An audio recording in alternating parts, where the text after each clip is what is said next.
Usein ajattelet tekeväsi vapaita, tietoisia ja järkeviä päätöksiä. Mutta sanon sinulle jotakin, mikä voi kuulostaa oudolta. Elämäsi voi juuri tällä hetkellä olla voimien ohjauksessa, joita et edes tunnista itsessäsi. Se, mitä kutsut valinnoiksi, saattaa olla vain alitajuntasi kaikuja, jotka yrittävät puhua kovempaa kuin looginen mielesi. Ja kysyn sinulta, kuinka monta kertaa olet huomannut toistavasi saman virheen, vetäväsi puoleesi samanlaista ihmistyyppiä tai menettäväsi rahaa aina samalla tavalla, kuin kaava, joka toistuu vastoin tahtoasi.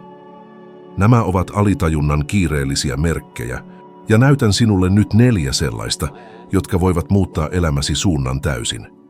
Kun näet unta, et katso pelkästään irrallisia ja merkityksettömiä kuvia. Jokaisella kohtauksella, jokaisella ihmisellä, jokaisella esineellä unessasi on salainen merkitys, symboli, jota alitajunta käyttää lähettääkseen sinulle tärkeitä viestejä elämästäsi. Unet ovat sielun aidointa kieltä, ja niiden ohittaminen on kuin repisi kirjeitä, joita kohtalo ojentaa sinulle yö toisensa jälkeen. Kysyn sinulta, kuinka usein olet herännyt ahdistavaan uneen ja yrittänyt unohtaa sen, kuin sillä ei olisi mitään arvoa, ja sitten myöhemmin huomannut, että sama teema toistui tuskallisesti arjessasi. Olen itse kokenut tämän voimakkaasti. Eräänä elämänvaiheena näin toistuvasti unta vanhasta miehestä, joka vaikutti yhtä aikaa viisaalta ja uhkaavalta. Hän ilmestyi erilaisissa tilanteissa, mutta aina hän tarkkaili minua hiljaisuudessa, kuin vaatien, että lopettaisin hänen sivuuttamisensa. Kesti kauan ymmärtää, että tuo hahmo oli osa minua itseäni, jonka yritin kätkeä, varjoni, pelkoni, virheeni. Sen myöntäminen oli kivuliasta, mutta kun tunnustin sen, tunsin valtavan painon putoavan harteilta, kuin olisin vihdoin saanut rohkeuden kohdata sen, mitä olin aina vältellyt. Kysyn sinulta nyt, kuinka usein olet nähnyt unta putoamisesta, takaa-ajosta tai siitä, että menetät rahaa kaikkien edessä? Nämä unet ovat hyvin yleisiä, koska ne heijastavat universaaleja pelkoja, hallinnan menettämistä, paljastumisen pelkoa, taloudellisen tuhon pelkoa. Oletko huomannut, miten nämä aiheet heijastavat juuri niitä suurimpia ahdistuksia, joita ihmiset kantavat mukanaan päivisin? Nykyinen tiede vahvistaa tämän. Tutkimukset osoittavat, että yli 60% ihmisestä näkee toistuvasti unia putoamisesta tai takaa-ajosta, ja nämä unet liittyvät suoraan stressiin, taloudelliseen epävarmuuteen ja tulevaisuuden arvaamattomuuteen. Ongelma on, että useimmat ohittavat nämä viestit. Monet uskovat, että unet rahan menettämisestä ovat vain arvottomia painajaisia. Todellisuudessa ne voivat kuitenkin olla alitajunnan varoituksia, tavastasi suhtautua vaurauteen, itseluottamuksen puutteesta tai jopa taipumuksestasi sabotoida omat saavutuksesi. Ajattele, kuinka moni saa palkankorotuksen, sijoitusmahdollisuuden tai tilaisuuden ryhtyä yrittäjäksi ja menettää kaiken lyhyessä ajassa harkitsemattomien päätösten vuoksi. Alitajunta oli lähettänyt tästä epävarmuudesta viestejä jo paljon aikaisemmin unien kautta, mutta kukaan ei halunnut kuulla. On myös niitä unia, jotka näyttävät kauniilta ja salaperäisiltä, kuten vapaa lentäminen taivaalla tai inspiroivien hahmojen kohtaaminen. Tämä ei ole tyhjää fantasiaa. Se on alitajunta, joka näyttää sinulle potentiaalisi, sen luovimman ja rohkeimman puolen sinussa, joka pyytää vapautusta. Kuvittele, kuinka monta mahdollisuutta olet ehkä menettänyt vain siksi, ettet uskaltanut kuunnella tätä kutsua ja toimia sen mukaisesti. Siksi esitän sinulle käytännöllisen kutsun. 21 päivän ajan kirjoita muistiin kaikki unesi, jopa katkelmat, jopa ne, jotka vaikuttavat järjettömiltä. Aluksi ne tuntuvat merkityksettömiltä, mutta pian näet kaavoja. Huomaat toistoja, symboleja, jotka palaavat. Tilanteita, jotka heijastavat täsmälleen suurimpia sisäisiä ristiriitojasi. Tämä yksinkertainen tapa, joka vie vain muutaman minuutin aamuisin, voi avata sisällesi aukion, joka paljastaa, mikä todella estää sinua ja mikä voi vapauttaa sinut. Ja vakuutan sinulle, kun alat ymmärtää uniesi symboleja, hämmästyt huomatessasi, että alitajuntasi tiesi vaikeuksistasi jo paljon ennen kuin itse myönsit niitä. Ymmärrät, ettei mikään tapahdu sattumalta. Ja ennemmin tai myöhemmin huomaat, että unet ovat kuin salaisia neuvonantajia, jotka yrittävät pelastaa sinut siltä, mitä itsepintaisesti kieltäydyt tunnustamasta. Kysyn sinulta vielä. Kuinka monta varoitusta olet jo päästänyt ohitsesi vain siksi, että ajattelit niiden olevan pelkkiä öisiä harhakuvia? Suurin osa ihmisistä uskoo, että riittää näyttää maailmalle vain se valoisa puoli, se, mikä hyväksytään ja mistä kehutaan, mutta harva ymmärtää, että mitä enemmän piilotat varjosi, sitä enemmän se hallitsee elämääsi huomaamattasi. Varjo muodostuu kaikesta siitä, mitä torjut itsessäsi, vihastasi, kateudestasi, heikkoudestasi, ristiriidoistasi. Ja kuinka syvälle yritätkin haudata nämä puolet, ne löytävät aina tavan tulla esiin. Etkö ole koskaan huomannut toimivasi impulsiivisesti, sanoneesi jotakin julmaa ja katuvasi sitä heti sen jälkeen? Oletko koskaan sabotoitunut tärkeän tilaisuuden ymmärtämättä tarkalleen miksi? Kyse ei ole huonosta onnesta eikä julmasta kohtalosta, vaan varjosta, joka ottaa elämäsi ohjakset käsiinsä. Muistan hyvin selkeästi erään vaiheen elämässäni, jolloin jouduin kohtaamaan tämän omassa sisimmässäni. Urani alkuvaiheessa huomasin ärsyyntyväni syvästi eräisiin kollegoihin, joiden ainoa tavoite tuntui olevan tunnustus ja maine. Arvostelin heitä ankarasti, ikään kuin olisin itse ollut tuollaisen halun yläpuolella. Vähitellen kuitenkin ymmärsin, että jatkuva kritiikkini kätki alleen oman tarpeeni tulla tunnustetuksi. Kunnianhimon, jota en uskaltanut myöntää. Se hävetti minua ja siksi heijastin sen muihin. Kun lopulta hyväksyin, että tuo kunnianhimo oli osa minuakin ja että minun oli integroitava se sen sijaan, että kieltäisin sen, pystyin vapauttamaan luovan energian, joka siihen asti oli ollut tukossa.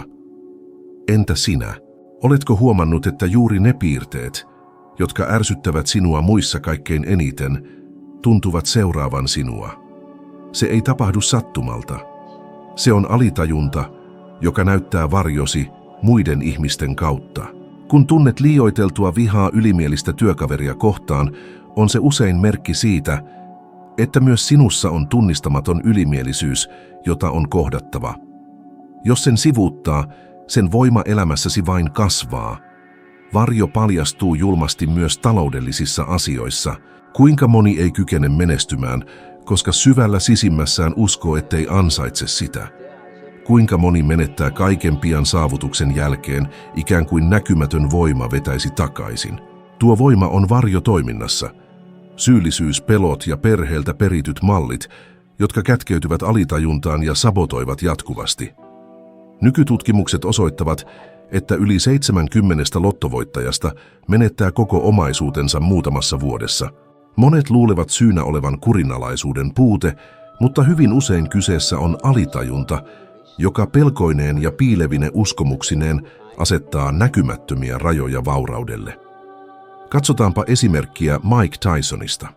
Hänellä oli runsaasti lahjakkuutta, voimaa ja mainetta.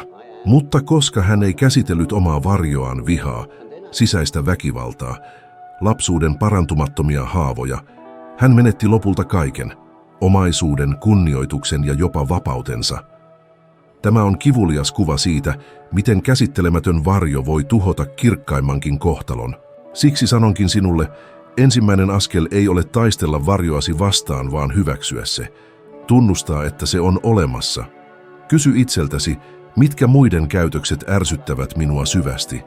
Mitä en kerta kaikkiaan kestä ihmisissä? Juuri siellä on lähes aina pala sinua, jonka olet sysännyt pimeyteen. Tie eteenpäin on sen sisällyttäminen, ei kieltäminen.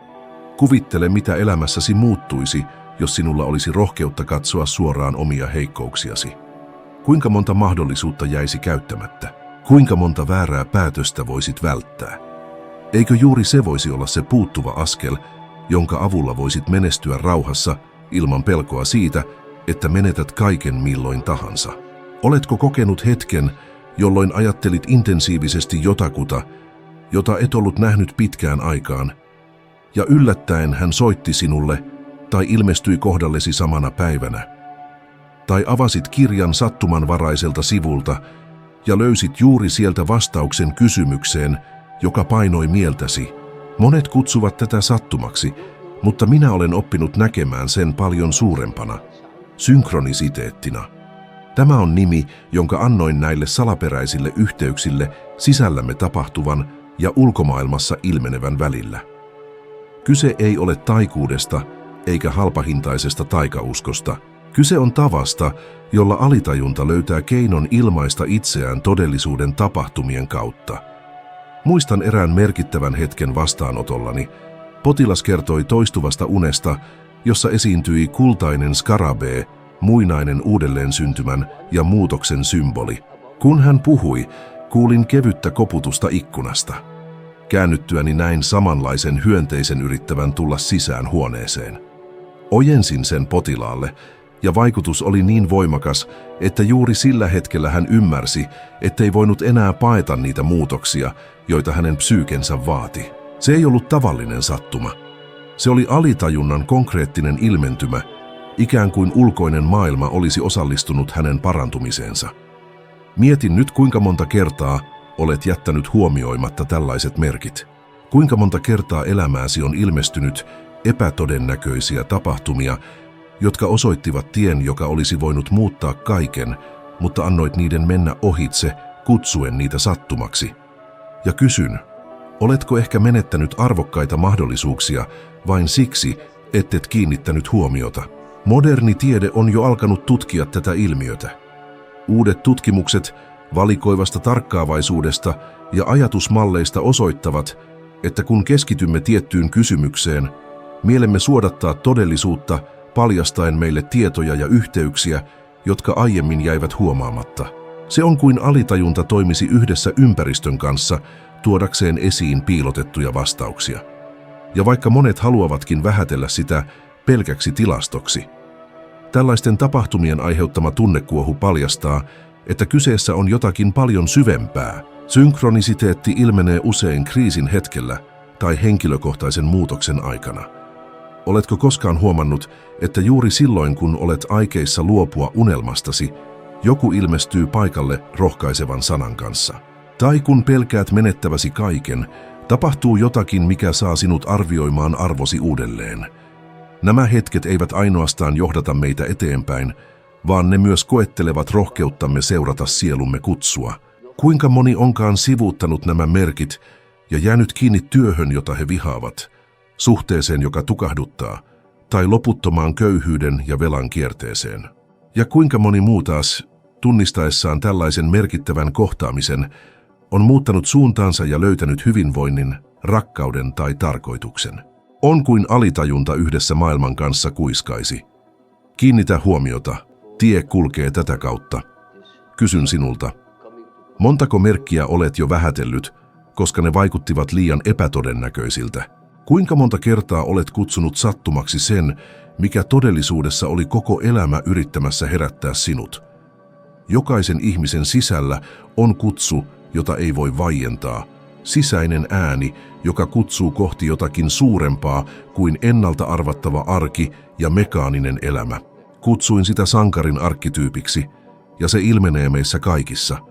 Se on tunne siitä, että olet syntynyt jotakin enemmän varten, että tehtävä odottaa sinua, mutta se vaatii rohkeutta jättää mukavuus ja kohdata tuntematon. Ongelma on siinä, että useimmat vaientavat tämän äänen. Ihmiset valitsevat mieluummin turvan vihattavassa työssä, uuvuttavassa suhteessa tai kahlehtivissa veloissa vain siksi, etteivät joutuisi kohtaamaan muutoksen pelkoa. Mutta sanon sinulle, mitä enemmän torjut tämän matkan, sitä tyhjemmäksi tunnet olosi sisältä. Minä itsekin olen seisonut tämän valinnan edessä. Oli elämäni ratkaiseva hetki, jolloin minun täytyi katkaista siteet Freudiin, joka siihen asti oli ollut opettajani, ystäväni ja ihminen, jolle olin paljon velkaa. Mutta alitajuntani painosti minua seuraamaan sitä tietä, jonka uskoin olevan totta, vaikka se merkitsi eristäytymistä, kritiikkiä ja kaiken siihen asti rakentamani menettämistä. Se oli tuskallista, kuin olisin repinyt palan itsestäni. Mutta jos olisin jättänyt vastaamatta tähän kutsuun, en olisi koskaan kehittänyt ajatuksiani kollektiivisesta alitajunnasta, arkkityypeistä ja analyyttisestä psykologiasta. Elämäni olisi ehkä ollut mukavampaa, mutta ei aitoa. Juuri tämä on ydin. Sankarin arkkityyppi ei pyydä helppoutta, vaan vaatii rohkeutta. Elämä on täynnä esimerkkejä, jotka vahvistavat tämän. Katso Oprah Winfreyn tarinaa. Lapsuus, jota leimasivat hyväksikäyttö, köyhyys ja torjutuksi tuleminen. Hän olisi voinut vaieta, hyväksyä pienen kohtalon, mutta hän päätti kuunnella sisäistä kutsua. Hän muutti kipunsa ääneksi, varjonsa voimaksi, ja tänä päivänä hän on yksi maailman vaikutusvaltaisimmista naisista. Tämä on sankarin voima, muuttaa mahdoton kuljettavaksi tieksi. Äläkä luule, että tämä kutsu on kaukainen tai varattu vain historian suurille nimille. Se elää myös sinussa juuri nyt, aina kun tunnet syvää levottomuutta työssäsi. Aina kun kysyt itseltäsi, onko tämä suhde todella se, mitä haluat? Aina kun haaveilet toisenlaisesta elämästä, mutta pysähdyt pelon eteen, sankarin arkkityyppi koputtaa ovesi takana. Kuinka monta kertaa olet jo tukahduttanut tämän kutsun sanoen itsellesi, ei vielä ole oikea aika, minulla ei ole resursseja, en pysty siihen. Kuinka monta kertaa olet antanut epäilyn tukahduttaa rohkeutesi? Positiivisen psykologian uudet tutkimukset osoittavat, että ihmiset, jotka uskaltavat tavoitella syvimpien arvojensa mukaisia päämääriä, kokevat huomattavasti korkeampaa tyytyväisyyttä, merkityksellisyyttä ja hyvinvointia, vaikka matkan varrella tulisikin vaikeuksia. Sen sijaan ne, jotka valitsevat vain ulkoisen turvallisuuden ja laiminlyövät sisäisen kutsun, kokevat enemmän ahdistusta, masennusta ja tyhjyyden tunnetta. Tiede vahvistaa sen, minkä sielu jo tietää. Oman matkasi kieltäminen tuhoaa sinut sisältäpäin. Siksi esitän sinulle haasteen. Seuraavien 7 päivän aikana valitse jotakin, mitä olet pelon takia siirtänyt, ja kohtaa se. Se voi olla vaikea keskustelu, jota olet vältellyt, ensimmäinen askel projektiin, josta olet aina unelmoinut, tai yksinkertaisesti ei-sanan sanominen siellä, missä olet aina sanonut kyllä. Salli itsesi kokea vaikka pienessä mittakaavassa, kuinka voimallista on vastata sankarin kutsuun. Tulet yllättymään energiasta, selkeydestä ja jopa ilosta, jotka nousevat esiin. Sankari sisälläsi ei katoa, hän vain odottaa. Hän odottaa, että vapautat hänet, että otat käteesi symbolisen miekan ja kuljet läpi pimeyden, joka estää sinua elämästä täytenä. Ja minä kysyn sinulta, kuinka kauan aiot vielä lykätä tätä matkaa? Kuinka kauan aiot elää vain selviytyäksesi, vaikka olet syntynyt voittamaan? Alitajuntasi merkit eivät ole paikalla sattumalta, ne ovat karttoja, jotka osoittavat sinun oman muutosvoimasi.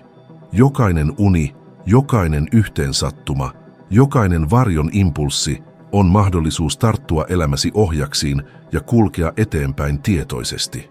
Ja jos todella haluat kohottaa viisauttasi ja tulla edes 1% verran paremmaksi kuin olet tänään, ruudullasi odottaa jo seuraava video, se johdattaa sinut vielä askeleen pidemmälle sisäisen kehityksesi tiellä.